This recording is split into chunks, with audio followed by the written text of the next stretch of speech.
Color is another very important consideration as far as visual balance is concerned. So to get some harmony, or even if we want certain quality to be slightly disharmonious, for the sake of a better expression, we take help of the color that we are applying on paper. Though we discussed in earlier lectures that we look at color in terms of its value. To be very precise and grounded, let's think about one example. Like if we want to create a combination of colors like yellow and purple. They're the contrasted color, they have a good combination. But when we are combining them, we need to know that we need to choose the right yellow for the right purple. Now, by saying that, I'm addressing another issue that is connected to the value of that particular shade. So, yellow and purple doesn't necessarily mean that it's we are addressing all yellows and all purples in a range. So we will realize, we'll understand all these things and will totally clear our ideas of how to choose color, how to apply color, and how colors react when juxtaposed in a condition. So a color will look different in a cool background, whereas the same color may look different in a warm color background. So color changes its characteristics in different contexts, and we'll see how we solve all those problems and how we professionally use color, how we choose colors from the color palettes, how we create the color wheels and so on. And at the end of this lecture and the next one, we will be getting some idea of how to choose colors cerebrally and consciously. A color is described in three ways.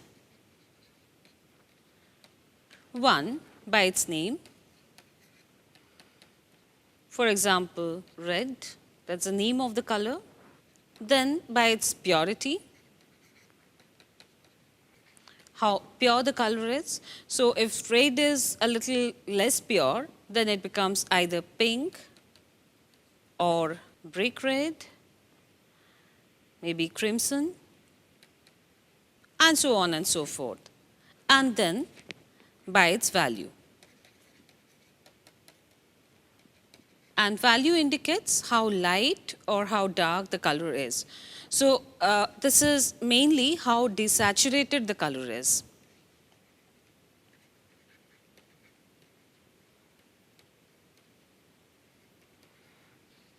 So through this general notion, let's also see what are the basic meanings of all these terms called chroma,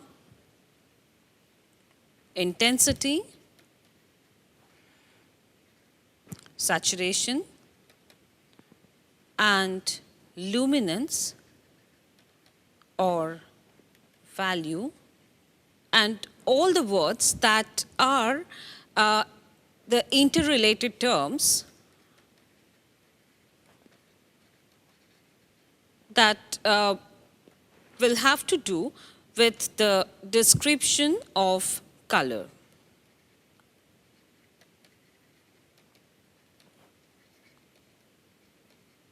So chroma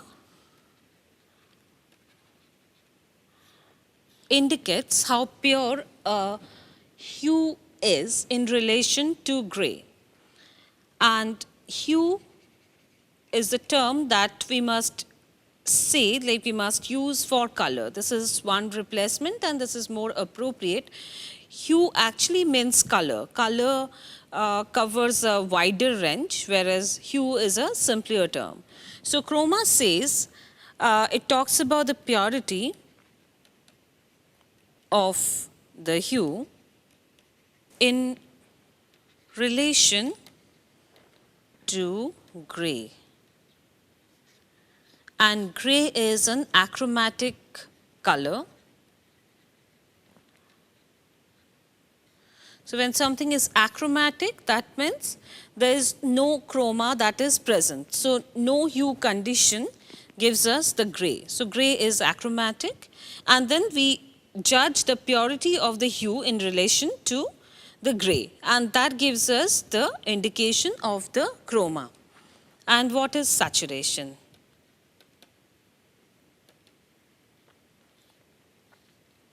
That is the degree of purity of a hue in a range.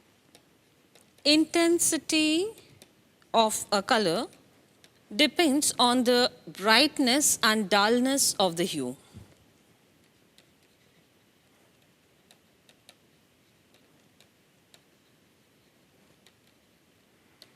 How bright or dull the color is. One may change the intensity by adding white or black. So, by adding white, which is the highest value color, or black, which is the low value color in its lowest value, the intensity of a color may change. And then let's talk about the luminance or value, which is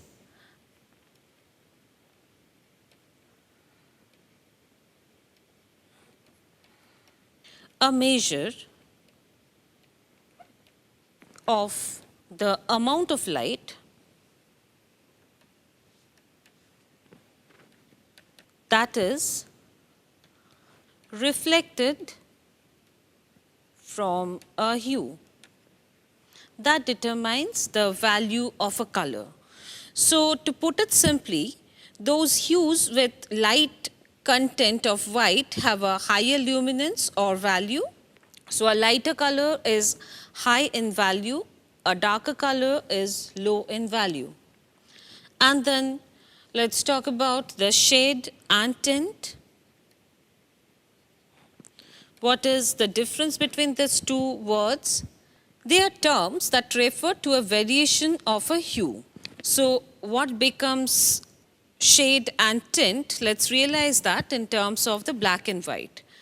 So, a hue, when we add black to the hue, it produces a shade. When we add white to a hue, it produces a tint. So, value and color, they are very closely related. Value is simply the artistic term for light and dark. So, some area's value is the relative lightness or darkness in the given context. Let's see how we can use color combination in a much more strategic way by using color wheel. What is a color wheel, how the colors are arranged in a wheel, and how scientifically they are related to each other by different color combinations, and we'll see what are the possible color combinations that can be produced by using a color wheel and how they function. So, in a color wheel, we have three primary colors.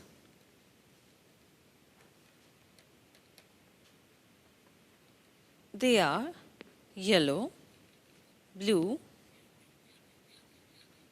and red. And then we have the secondary colors. They are also three in number. And secondary color is produced by mixing the two primary colors. For this color wheel, it's the when we mix yellow with red, what we get produce orange, then blue and red will produce a violet, and blue and yellow will produce green. So, these three colors are the secondary colors in this range. So, let's put that in the color wheel. A place for orange, a place for purple or violet, and then this is the place for green. And then we can take another round by mixing this two shades in between. So if we have green and yellow here, we can also get a tertiary shade in between, that is a greenish yellow or yellowish green. You get another shade that is a orangish yellow or yellowish orange, a reddish orange, reddish purple or purplish red. We can get a bluish purple or a purplish blue or a greenish blue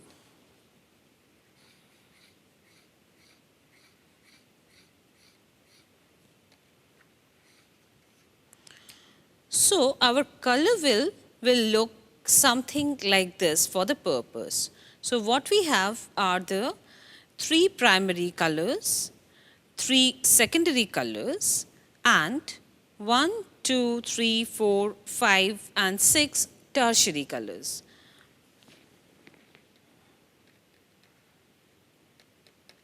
Through which we can go for interesting combinations in a color wheel. So with the knowledge of arrangement of how to place the primary, secondary and tertiary colors one after another, we can mix and match, and by using the logic of the nature of the colors, how the colors behave, how they act together, we can get amazing color combinations which are pleasing for our eyes and they are also able to create some visual harmony as well. So this is one color wheel that we are getting out of what we have tried earlier. So in this color wheel, what we get to see is there are all these colors present that we have realized from this particular drawing, and then this is an outcome of the same drawing where we get 3 primary colors, 3 secondary colors, and then 6 tertiary colors. So this is our color wheel, and we'll see how it works. Now through this color wheel, we are realizing some interesting color combinations. That is, by using this as a template, the relationship between the color will be easy to identify. So there's a relationship that is known as the monochromatic relationship of colors, that are shade or tint variations of the same hue. So if we look for a monochrome in this color wheel, what we will get is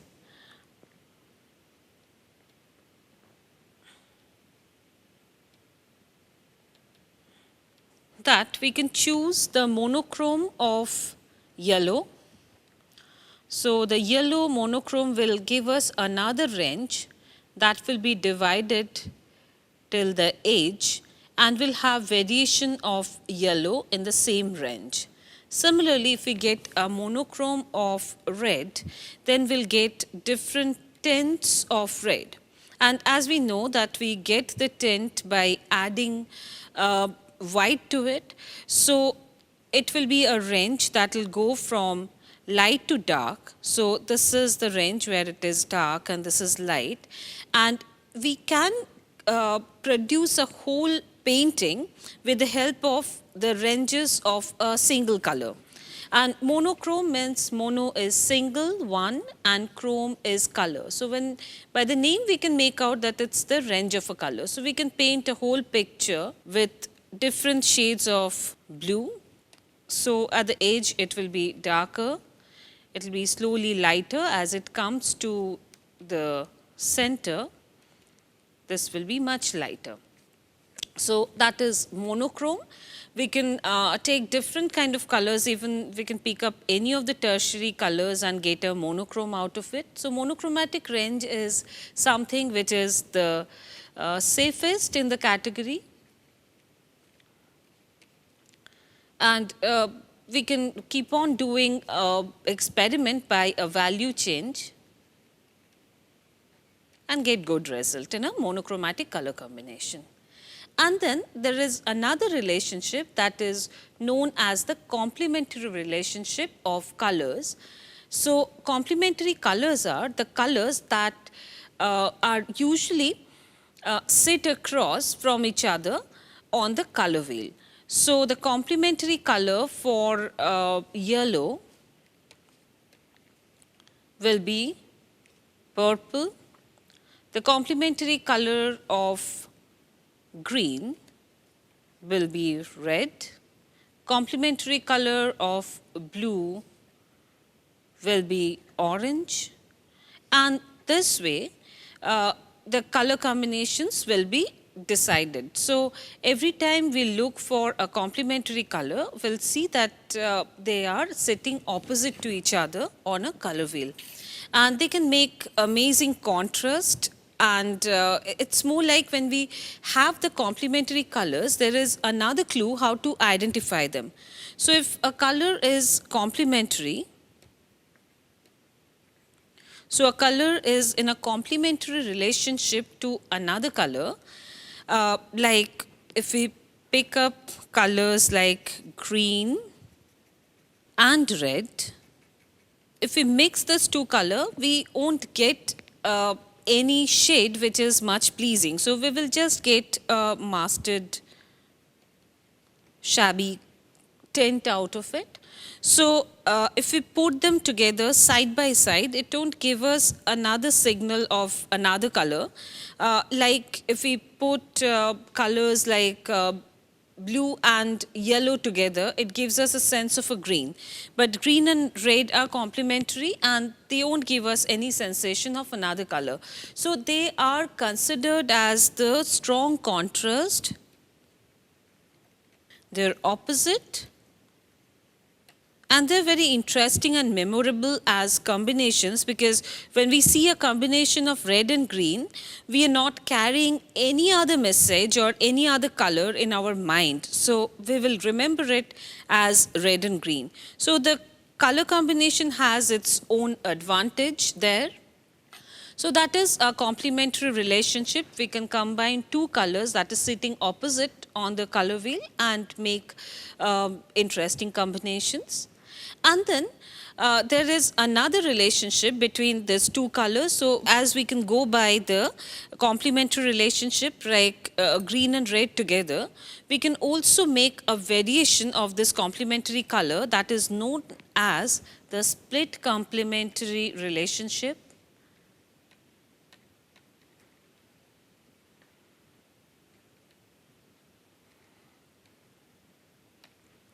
So there, what we will do is,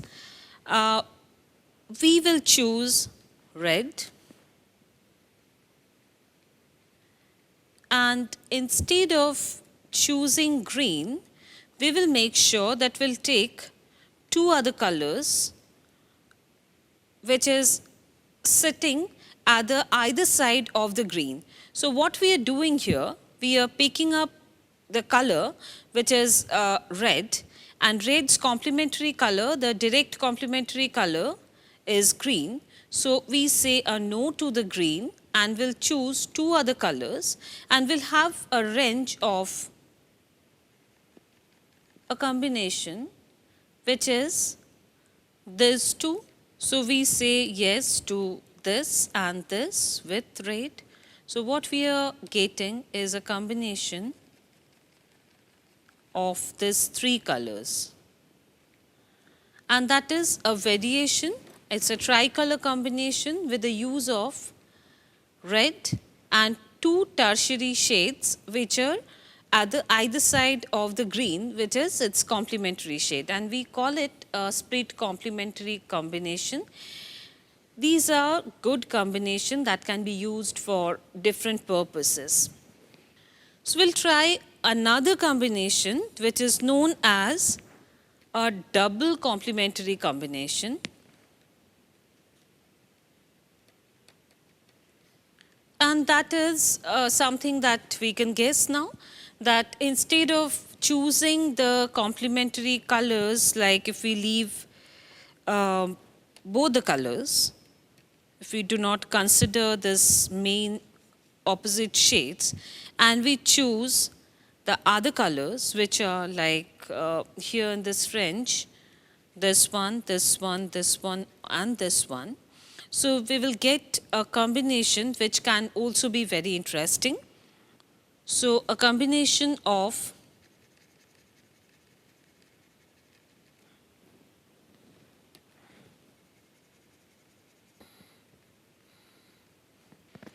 this is one example of a double complementary color, and you can make out that it can be created by different variation. For this example, we are considering these two complementary shades. There are many other complementary shades like blue and orange, or yellow and purple, and we can choose the complementary colors from either sides of those primary colors and get a whole range of this kind of combinations. Then we have another combination which is also very interesting, that is known as the analogous color combination.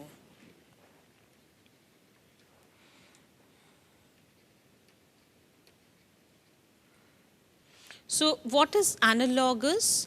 Analogous is one word that is closely connected to the word called analogy. Analogy indicates similarity. So in this combination, we pick up the similar colors. So analogous relationship are going to take place with colors that are located adjacent to each other on the color wheel. So we can pick up any adjacent color from anywhere of the color wheel.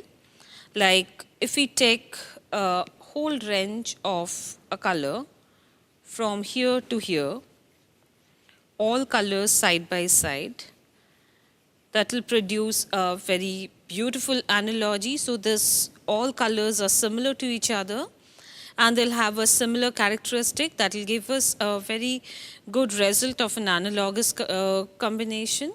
We can make some change into it. We can pick up another shade by shifting it, adding another color to it. These are also the analogous color range.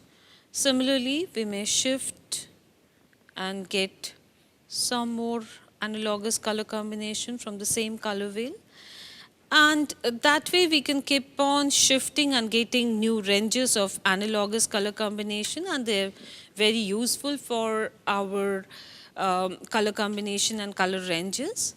There is the last variation that will even expand the arrangement more.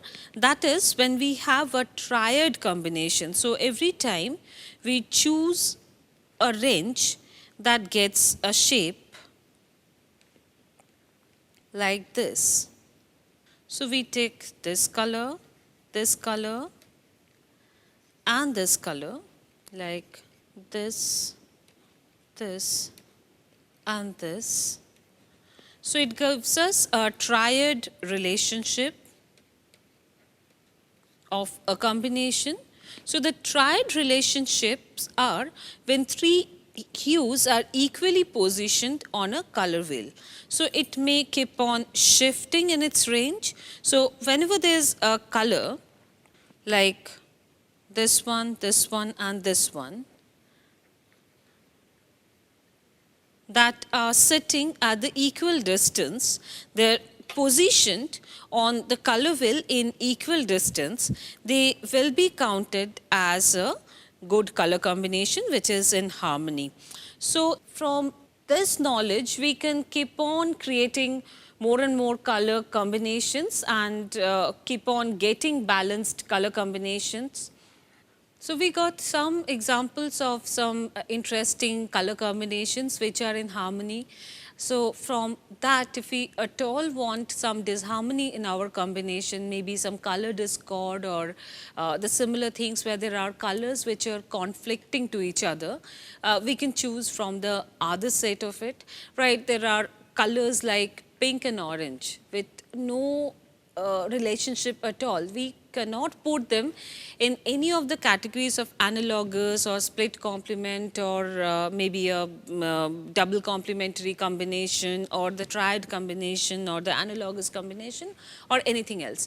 So those two colors, or maybe from the same range, if we pick up a light purple with a light greenish yellow or yellowish green, they also do not fit under any of the category. So there are some good examples of color discord, and discorded colors can also make strong statements. They can be experimentally used in fashion industries for logo, for other commercial purposes, and they can really be very, very striking and memorable, if not harmonious. So color harmony also gives us the clue how to create disharmony in color and then handle it with different kind of value changes. So if we maintain the value properly in a proper harmonious scale and compromise with the colors and shades, then we can also get a good result out of it. It all depends on how experimental we are with combining colors and getting interesting results.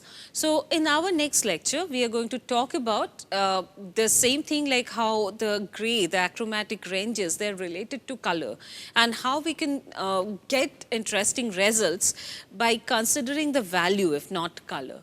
And we'll see how they work.